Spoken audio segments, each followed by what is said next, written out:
மோர்ல பெருங்காயம் போட்டா கேஸ் நல்லா போகணும் மட்டும் தான் நினைச்சிட்டு இருக்கிறோம். ஆக்சுவலா பெருங்காயம் வைரஸை பரவுதலை கூட குறைக்கும்னு ஆய்வு இருந்திருக்கிறாங்க. அதுக்கு ஒரு கதையே இருக்கு. ஸ்பானிஷ் ஃப்ளூன்னு இப்ப இருக்க கோவிடுக்கு முந்த ஃப்ளூ அது பெரிய அளவுல வந்தப்ப ஆங்கிலேயர்கள்லாம் பெருங்காயத்தை கயத்துல கட்டி கழுத்துல கட்டிட்டு இருந்தாங்க. புரூக்ளின் அப்படின்னு நியூயார்க்ல ஒரு பாலம் இருக்கு. நம்ம தமிழ் சினிமால எல்லாம் சிம்பு திரிஷெல்லாம் பாட்டு பாடுற ஒரு பிரிட்ஜ். அந்த புரூக்ளின் பிரிட்ஜுக்கு கீழே தான் முதல்ல அந்த பெருங்காயத்துக்கான ஃபேக்டரி இருந்துச்சான். அப்ப வெள்ளைக்காரன் பூரா இந்த பெருங்காய ஸ்மெல் பயங்கரமா இருக்கு அப்படின்னு சொல்லிட்டு அதுக்கு ஒரு பேர் வச்சானுங்க.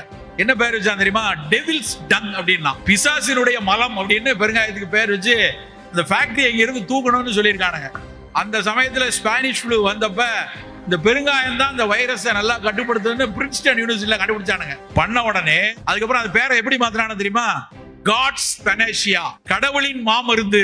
எப்படி டெவில்ஸ் டங்ல இருந்து காட்ஸ் பெனேஷியான்னு மாத்தினானுங்க.